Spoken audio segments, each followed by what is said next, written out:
Well, in the beginning, when I first found out about it, I was at home and I had some blood on my nightgown. And my grandson said, "Grandma, you got blood on your gown." And I said, "Oh, the dog must have done it," I thought.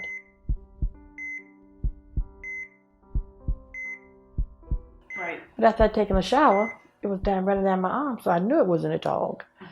Called the doctor. She got me in this just like that. And right then and there, she diagnosed me, told me I had cancer, stage 2.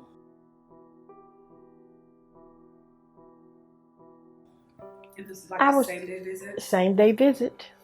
Same-day visit. And people said, "Well, how can she just throw that out there like that?" Right. I asked her to be honest with me and let me know, tell me what she thought. And she told me what it was. Okay. And she was a good doctor. I was angry. I was shocked. I couldn't accept it. But through it all, I never got mad at God about it, I just didn't get mad at him because I said, "Lord, I'm taking care of my sister that has cancer. And I took care of my brother. What's going on?" I couldn't understand. I know cancer runs in my family on my dad's side. And I always thought I took after my mom's side with diabetes. Right. I guess that showed me something different, that's what it was. But I said, "Okay, Lord, this got to be, you want my children to come closer to you because I trust you with everything. Right. Then they got to learn to trust you." Right. And that's what I kind of thought about. That ran across my mind. My 2 girls, But it was hard for me to accept for a whole month or 2. Actually, maybe 2 months. Okay. I'm just coming to grips with it. Right. Okay. That is there. I got it. Had surgery, treatment. It's been rough. But I know it's going to be all right. Okay. As long as I trust God, it's going to be all right. And not give up. Have you had your yearly mammogram? Well, I had the mammogram when they found out this year. Okay. But no, I hadn't had my mammogram in 5 years. Okay. I hadn't had a mammogram. Okay. So that's another thing I should have done. The last time I had a mammogram, it hurt. Yeah, it is. It is very painful. It was painful, and I don't like the hurt, so I didn't go get my mammogram. Okay. And I should have. Right. So, Bianca, are you getting your no, yearly mammogram? I'm not. So change I your told them. attitude towards Well, mammograms. I'm gonna say this. It really has scared me that much more. And I think about it every day. I'm trying to feel to make sure, things are okay. At first it was like, oh, that's not going to happen to me. I'm good. That's what I felt too. What's going to happen to me? And now it's like, if that was the case, I don't have time for this neither. So I have been putting it off, but I did make a promise to do that when I go for my yearly. Yeah. Don't put it off. The thing about my cancer is menopause. Mine's come from menopause. Oh, okay. Yeah, it's menopausal. Menopausal. How did they explain that? It's the strangest thing. Well, I was going through menopause, and I was wondering, was it the patches and things that I used to use? Because I had a rough menopause. I guess I'm still going through it. But she just said that it was a good thing that it was menopause. She did too, because it wouldn't be hereditary. Yeah. Did it tell you to be on a special diet? And if so, it did. They didn't want me to eat no fried foods and no beef. No beef, no pork. And no pork. But hey, I'm sick of chicken. Try to eat organic. I mean, because the doctors say what you eat will help, move the process along easier. You don't want to put those things in your body because it causes other issues. You might get real nauseated, okay? And people can get very, very nauseated and get very, very sick. When you go into the doctor's office, what takes place? Well, Bianca, you could help. Are you there with her? They hooked me up. I had to put some cream on to numb me. And the girls are so nice. It's a nice treatment. It's the days after. So they usually say 4 days after.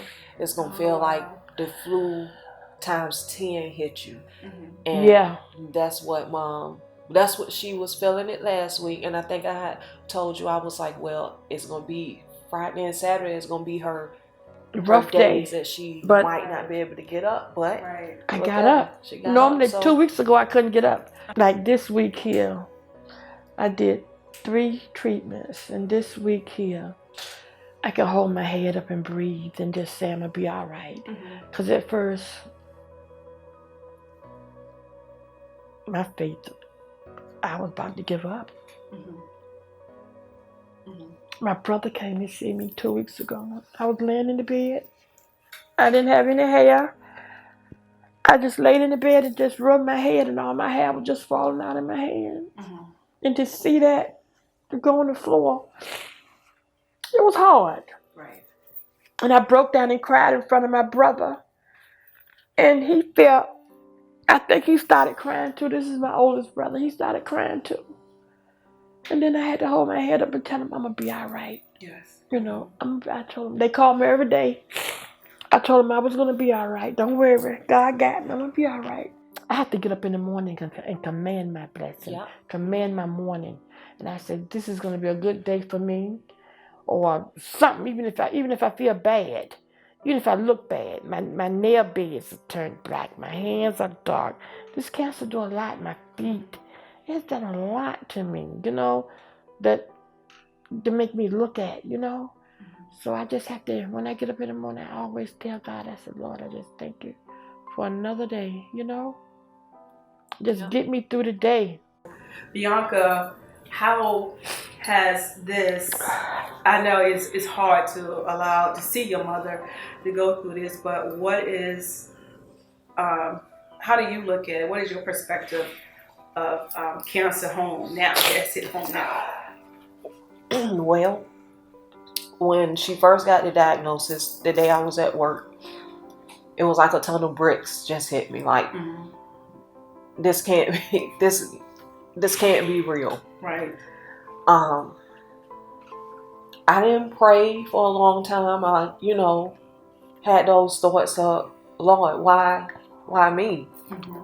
But that day that I came to your office, which was maybe 2 days later, we had that conversation, and you pretty much told me what this was about. I'm like, okay, Lord, she can't sit down with this. We can't sit down. We have to take this somewhere. We can't just say, oh, Mom has cancer. No, we're going to say, Mom had cancer. She is a survivor, and we want to help other people know that, okay, because as a child looking at your parent go through it, it's hard. Yeah. And when she cries, I'm like, Mom, you have to be strong. You have to stay positive, because it breaks me and my sister down. I just try to trust in what the outcome is going to be, and it's going to be a great outcome. It's going to be a testimony. Right. It's no reason why it shouldn't be. Right. So I still cry every day. I do too. I cry, but sometimes it's good tears. It's just like, okay, let's just hurry up and speed this process along. What are we going to do next? So it has definitely brought the family closer together. That's good. How are your days? Do you feel moody? Do you feel... Yeah. Yeah. Real moody. I was already moody before this even came on. I lost a lot of friends, so it contributed to this, really. It had a whole lot to do with this. And I want to tell people, I'm going through this, and this is why I say things that I really don't mean to say. The first thing came out of my mouth, I said, I don't mean to act like that toward people, because that's not me. But yeah, I do be moody. Sometimes I don't want to talk to nobody. I look at the phone and just roll back over. I don't want to talk on the telephone. I just lay in the bed and I'm sick of looking at TV. Same old stuff up there. I get kind of bored, But that's going to pass, because I'm going to be all right. How are you and your sister able to deal with your mother? I know sometimes it's hard and you want to lash out, but you know you can't lash out, and you say that you understand. Sometimes you forget. All you hear is mom voice lashing out at you. You really don't think it counts at the moment. So how do you deal with those moments? I'm still dealing with those moments. Now I learn to laugh at half of the stuff that she says. She says the first thing that comes out of her mouth. Sometimes it hurts my feelings, but I laugh at her like she don't know what she's talking about. So I don't take everything so personal now with her, and that was one of the case manager had told. She had advised us, don't take everything so personal, because it's gonna be 10 times fold her, the way that she comes across. So I just try not to take it personal. How has it caused you all to act differently towards each other? Well, can I say this? I have a sister, my sister that's going through cancer, okay? And she hadn't spoke to us in years. I hadn't seen my sister. And I would call her. Sometimes she would answer the phone and sometimes she didn't. I mean, it's been a long time, hadn't it? She hadn't even seen my girls. She just got mad for no reason. We don't know. And I asked God to put us back together. I asked him. And I was in the doctor's office and my sister called me. She was in the hospital. Because she had went to the doctor and passed out. She told the doctor she didn't have no family. Okay? When she got to that hospital, she called me. And I said, Jack, I'm going to call you right back. I did call her back. She asked me could I come over to the hospital. She had some money on it. She wanted me to take the money and put it up. Her husband had dementia and Alzheimer's. And that's what she had been taking care of for 4 years. Her cancer had come back. Bianca got off and met me at the hospital. And from that day on, me and her Bianca did a whole house over, a whole new makeover in her house. I mean, I was staying over there with her some nights, When I got her husband out the nursing home, although he died. But she had to take care of herself. I never saw her cry. And she's doing okay. She had a rough week this week with her chemo. But I talked to her yesterday. She was okay. I talked to her this morning. She was cooking all her vegetables because she eat good and she eat right, And God just put us back together, all my family. She hadn't even talked to my brothers or nobody. Now they can call and talk to her. I didn't mean for this to happen, for us to get back together. But, God works in mysterious ways, But I was glad I wouldn't give it up for nothing that he put us all back together. Right. That's the good thing about it. When she wake up in the morning, 6:30, 7:30, she'll call me. Sabrina, how you doing today? I said, I'm doing okay. And she don't want me to be down. Right. Now, she's strong because she don't want me to be down and sad. She want me to be upbeat and talking and let's go. She can go more than me. I can't go like she go. Because she can walk and I can't do all of that, But I said, it's a reason for all of this and everything is going to be all right. I'm beginning to come to grips with this, And Bianca called me 50 times a day. Oh my God, if I try to go to sleep, she's calling them saying, Bianca, I'm okay. I'm all right. I'm just laying down resting. Because it takes a lot of my energy from me. Right. And I think I'm doing good. And you just got to trust God. I don't care what the doctors say. Right. I trust God. He's my doctor, So all my doctors know what's going on and they have sympathy, but I don't want nobody to feel sorry for me. Right. Seriously, I don't want you to feel sorry for me because of this, because I know I'm going to be all right. I just don't have time to go through this. You understand?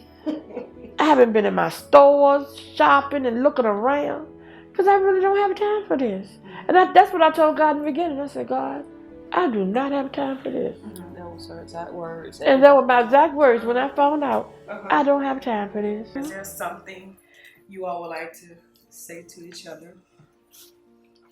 about this journey and how the both of you are gonna strengthen each other on this journey.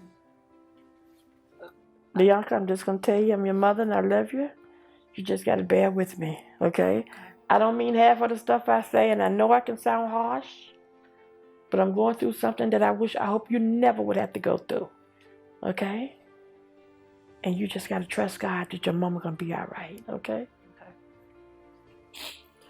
Well, I'm gonna say that I love you.